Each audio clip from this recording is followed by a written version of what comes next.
let's talk about recycling, repurposing, upcycling, reusing, that kind of thing.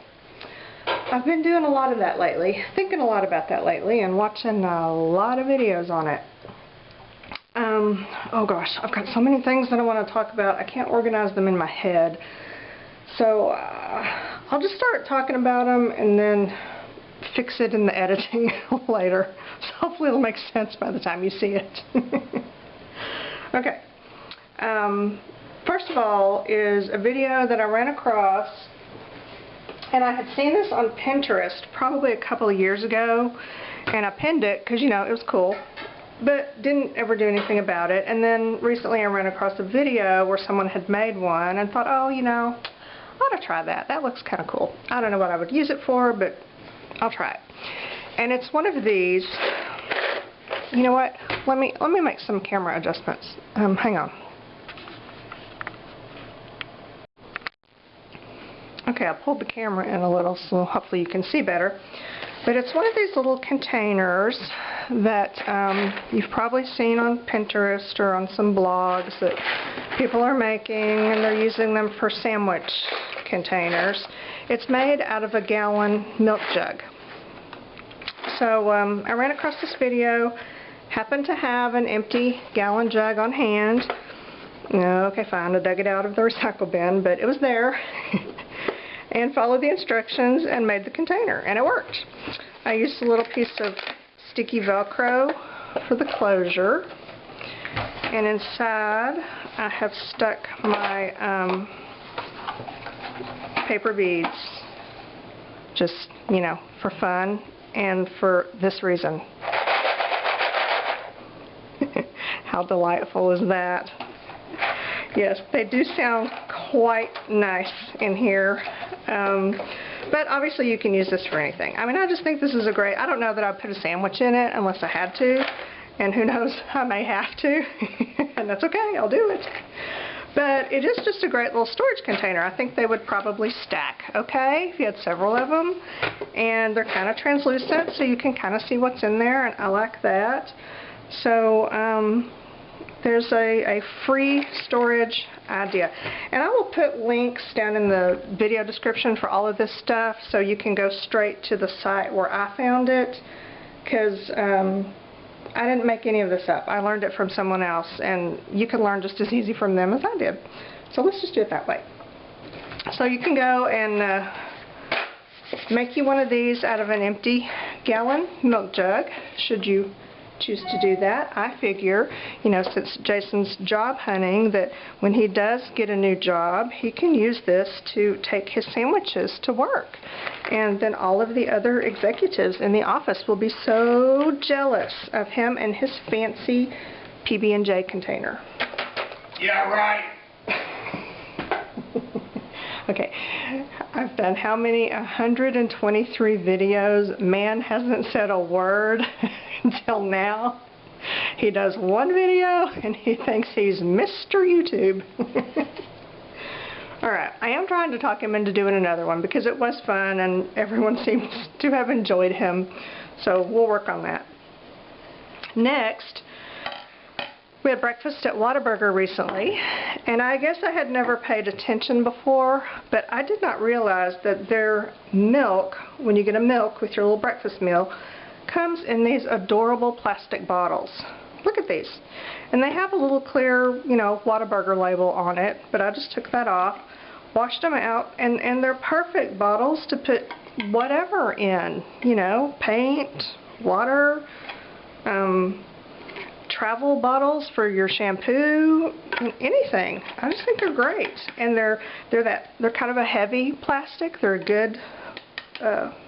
good weight plastic and crystal clear. These are just awesome. So yeah, I think if you are fortunate enough to live in the southern United States, you should breakfast at Whataburger every chance you get and collect some of these little bottles for yourself, because trust me, you need them. I need them, so I'm pretty sure you need them. Okay, next, I ran across this video I posted this on Facebook because I was floored when I saw it. I have been watching a lot of these Hispanic crafters, and I'm not sure if they're Mexican, if they're Spanish, if it's a Latin America thing. I don't know where they're from. They are Spanish speaking, that much I know. But other than that, I have no clue. But they use a lot of recycled, upcycled materials. And this may be because of, you know, of where they live. That's their only option. They don't have access to other craft supplies. It may be a financial thing. You know, that's all that they can afford. I don't know what it is, but they are doing some amazing things with them. And I have been so inspired by these women. This one gal I watched, and she was taking CDs and making sun catchers out of them. And the way she did it, my jaw dropped, because I'd never seen it done like this before. I had no idea that you could even do it that way. I couldn't understand why I didn't know, because this is the kind of thing that I usually know. I usually know really weird, useless facts like this, and I did not know. But I watched her, and what she did to get the label off of the CD, you scratch it with something sharp. I kid you not, she used an earring wire to scratch the CD. But I did find that other sharp objects work just as well if you don't have an earring on hand. The type of CD or DVD, it doesn't matter. These kind you get at the store like this work best. But if you have some old music CDs, one of these was, I think, I don't know what it was, a George Thorogood or a something CD that Jason had that was scratched beyond repair. It worked. It was more difficult, but doable. But this kind is the best. If you have one of these, they're printable. They're made to be printed on. They don't work. When you take the coating off, you get more shiny reflective silver underneath instead of clear. And then this doesn't come off. So FYI. So if you want to make sun catchers, or I don't even know what, I have no desire to make sun catchers out of these, but I will use them for something, because how often do you need a round clear plastic something? I'm sure I've needed one often, and now I will have them. Here's what you do to get the label off. You start with your CD. You scratch it with your earring wire or some other sharp thing. I'll just use a pokey tool, and I'll try to make a small scratch on the edge or somewhere kind of inconspicuous, because that scratch is going to go all the way through to the actual plastic. You get some really sticky tape, such as duct tape, and then you just start peeling it off. Check it out. And you do have to kind of, you know, change your tape often, keep going around, but it seriously peels all of the coating off. Oops. And, you know, you just go around and keep doing this, and it will all come off. And then you end up with a clear CD. Who knew? I didn't know. I had no clue. I was fascinated. I had to show Jason. I put it on Facebook. I was calling people everywhere and telling them, because I just felt like I had just stumbled across sliced bread or something. I was so amazed. So thank you to that wonderful Spanish-speaking woman who taught this. And I don't know what she said. In fact, I don't think she said anything in her video, if I remember right. It might have been one of those just process videos. But anyway, she is the reason that I feel like a genius now. So there you go. There's some CD ideas. Another thing I watched recently, this was not a Spanish-speaking woman. She was English-speaking. And she was making these little paper balls like this. And I don't remember what she called them. Palm leaf balls or something. Whew, something like that. I don't remember. Anyway, they are made from strips of paper that you just fold in a way to make it into a ball. And it's not difficult. And I've started making a few, and I think what I'm going to do, these are out of scrapbook paper, and this is out of some Chinese paper that I'm going to show you. But I think I'm just going to make a whole bunch of these because this is a perfect sit in front of the TV project. You don't have to think much about it. But I think I'm just going to make a whole bunch and make a garland for one of my Christmas trees, because I have a small Christmas tree that I put on my staircase that's all pastels. And I think this will be a perfect garland for it. I can even make some bigger ones and make ornaments. I don't know, but this is great. And I'm going to show you how to make one of these, but I'm going to link to her video because she'll explain it all, except that I forgot one item. Alright, I'll be back. Okay.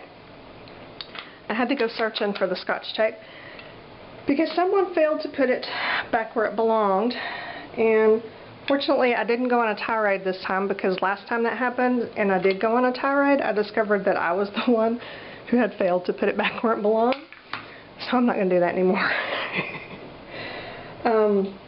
Okay, what you need for the paper balls is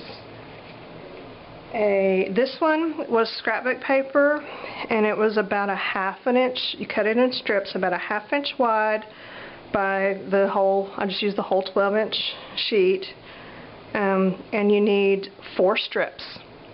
4 strips of a ½ inch by 12 inches. It doesn't really matter how long, as long as they're all 4 the same. And it really helps on the first few that you do if all 4 strips of paper are each a different color. And the link that I'll give you down below, she has 2 videos.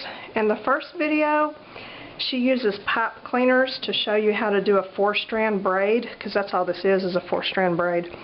And then once you get the hang of that, then she does a second video that shows you how to do it with paper. And it really kind of rolls itself up into the ball. But I'm making these out of these strips of some, actually I think it's Japanese stuff. These little papers, because I bought them in Chinatown at the Chinese store, but I think they're Japanese. I got them at the Chinese mall over there, and they're those little strips that they sell them in packages, and it's like $1 for the package. And they're to make those little origami stars, the little puffy stars, which I love to make. And I bought these quite a while ago. I think I made maybe 4 stars, got bored with it, put it away, But I dragged this out because I was tired of cutting strips of paper, and these are already cut, so I started using these. So let's pull 4, and I don't know how wide these are. They're skinnier than a ½ inch and a lot shorter than 12 inches, but you just use what you have, whatever. So let's choose these 4. This paper's thin and tears easy, and I usually end up ripping it. Okay, there we go. 4 strips of paper, all different colors or patterns, at least to start with, because it'll make it much easier. And then you want to attach 2 of them together, and it really doesn't matter which 2. And I just use piece of tape. That tape is pretty big. And just kind of tape this end a little, just like that, just to hold them together. And then tape this end. And when you go watch the video, she does this a little bit different than I do, or I do it a little different than she did, because I just discovered that I was way lazier than her. So, yeah, I didn't quite fuss as much as she did. But it's okay, they turn out fine. Because she cuts these into a point, and I don't even mess with that. It was just irritating me. And I won't really do this tutorial style, because I promise you she does a much better job of this than I could. And she shows you how to do the 4-strand braid, where you have your 2 sets of 2 strands. So this is like 1, 2, 3, and 4.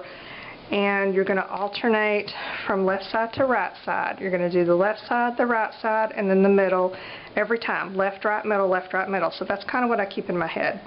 So to start with, you just take 1 loop from the right side and weave it into the left side over under. So over the first one, under the second one. You want to do the opposite with this one, so it's going to be under over. Under, over. Seriously, if you have questions about this, I mean, you can ask me, and I'm still just going to point you to the video, because I promise you I cannot teach you how to do this.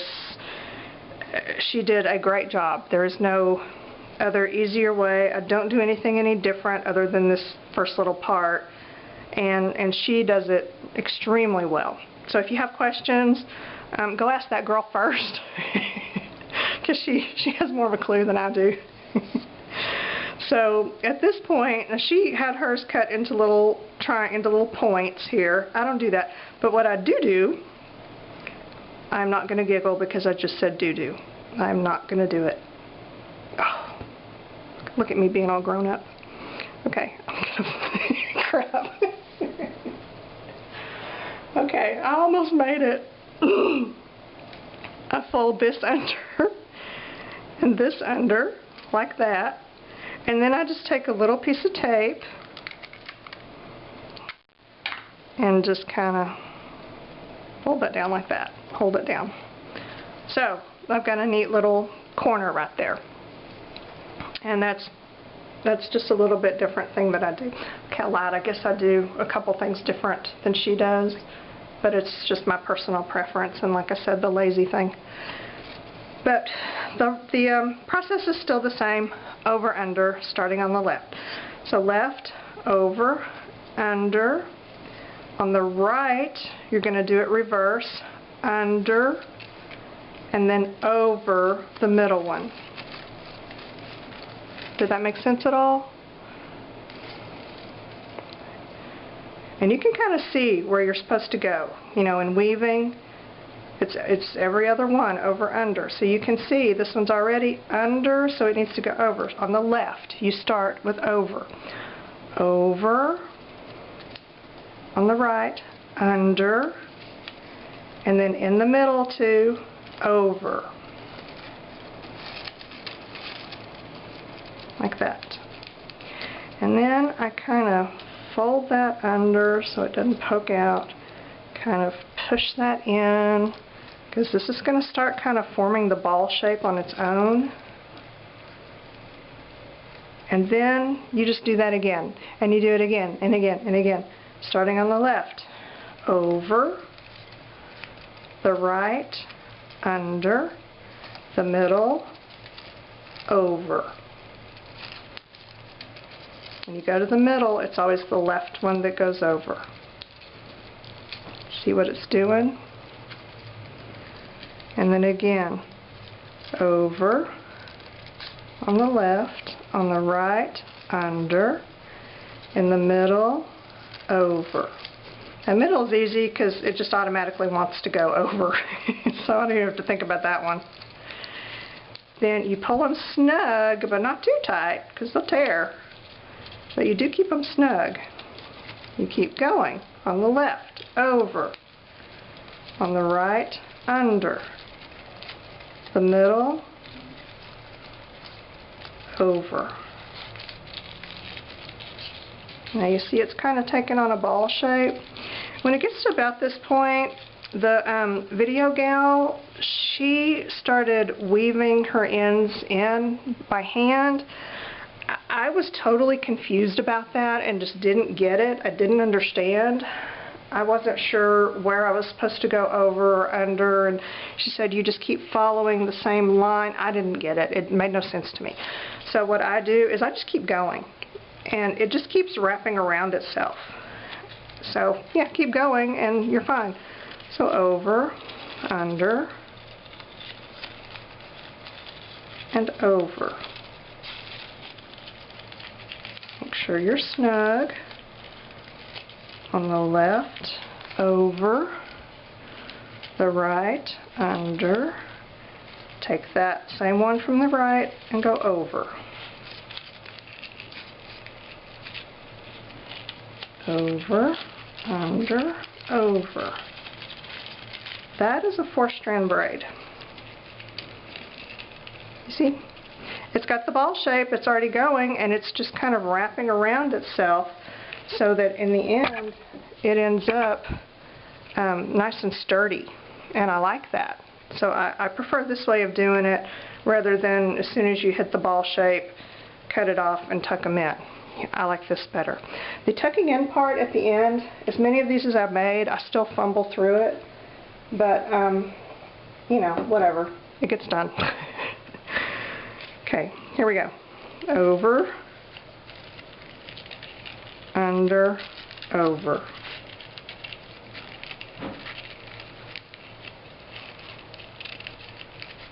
See, keeping them pulled. And the shorter the ends get, the more it's kind of difficult to hold on. And then I start getting kind of confused. I keep going until I really can't, until they're too short to go any further. See, I think I can probably go one more. Oof. No, that's going to be it, because that purple one's going to be too small. But see, I've got my little ball. And from here, seriously, I have to just kind of wing it every time. All you want to do is keep following the same route that piece was going and tuck it in. And put a little glue on the end if you want to hold it in place. See, this purple one is going right here, so just let it go. Just tuck it right through there. Come on. Oh. Well. Okay, it doesn't want to go all the way through, so here's what I'm going to do. I'm going to tear it off so that the end of it is underneath that pink. And then I'm going to put some glue like that.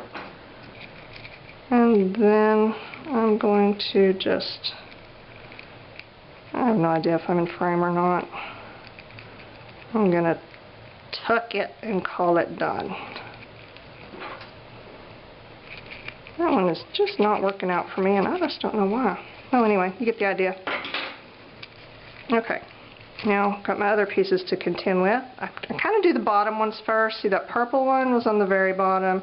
Next bottom one is this pink one. And see, that's where it's going, so I'll just let it keep going. And so I don't lose track, I'll go ahead and do these. This one, see, it's right there, so I don't know if it's supposed to go under that one or over. I don't know that it matters, but I'm just going to put it under. And then this one, same thing. Does it go over or under? I don't even know. Let's just put it under. See, this whole weaving in part at the end is very confusing to me. So I seriously just kind of make it up as I go every time. But fortunately, you know, it's been working out. Okay. And I continue to blindly weave these ends in, wishing I had really listened to Video Gal a little bit closer, but it's okay. Put a little dab of glue, stick that one in there. That one is too short to go to the next one, so I'll probably just tear it off. Oh look, I don't see it, so it's good. Oh, this one I do see. So if I had some scissors, I would cut it. That would be the thing to do, but I don't, so there we go. So, there's the little paper ball. See, even kind of fumbling through and not really knowing what to do there at the end, it works out. So, if you have nothing else to fill your time with, you've got this. Next thing I want to show you is some projects for paper beads.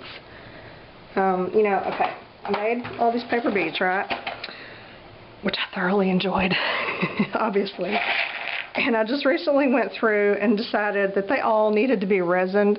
So I resined all of them, just a very light coat, you know, just to make sure they're They're sealed, and plus, you know, I had the resin that had kind of gone old and wanted to use it up, so I used it. And sometimes old resin won't cure properly, but these are curing just fine. So I guess I caught it before it was beyond any usefulness. So anyway, resined all my beads, and I think I've mentioned that paper bead jewelry is not my favorite. I don't care for it, but I've had trouble coming up with any other uses for it other than to dangle it off of a spine, a journal spine, or to bind it on the spine like a bead, you know. And that was just kind of, yeah. So I started playing with some things, and I actually ended up making some jewelry that I kind of like.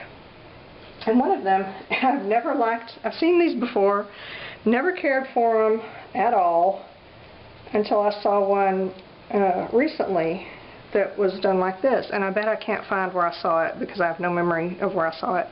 But I'm going to try to look. I think it was a blog. I don't think it was a video. Well, anyway, it's the standard safety pin, paper bead, stretchy bracelet. You know, you've probably seen this a dozen times before.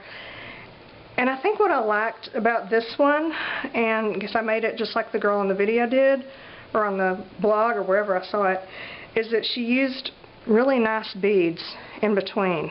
And these are a little bit bigger than the ones that she used, but my beads are fatter too. My beads are very, you know, they vary in sizes. Hers were all really the same, which looks great. It looks very uniform and nice, but I kind of like the varied size and colors. But I found, excuse me, sorry. I found that when I put the paper beads with the nice beads, these are a stone bead that I forget the name of, but putting them together, I really kind of like it. It classed it up a little bit. And, you know, like I would wear this. I don't think this is bad at all. This is it's okay, fun, casual jewelry. You know, not fancy, but definitely cute. So this is doable for your paper beads if you, like me, have made 10 million of them and want something to do with them. So then I started thinking about another type of jewelry I like to make are those wrap bracelets. I have a blog post about them, and I'll post the link so you can see. But they're those ones where you just take the bead and the two pieces of cord and make them like that, and then you wrap them around your wrist. You've seen them, you know, we've all done that, right? Right. I was wondering if I could do that in some way with paper beads, and I think I could. Hello, allergies. I thought I was going to get by without it. Sorry. If I had a bunch of beads in a uniform size, I think I really could make one of those wrap bracelets. But since my beads are mostly, you know, they're very varied and random, that doesn't really work for that design. So I was trying to figure something out anyway, and came up with this, which is sort of a, I don't know, I've been calling them ladder bracelets because they look like ladders. And this one has the paper beads with a little, this is some kind of a, I think it's wood, I don't know what kind it is, some kind of trade bead in between bracelet, and it's made very similar to the wrap bracelets. And then it, you know, it has a little loop thing.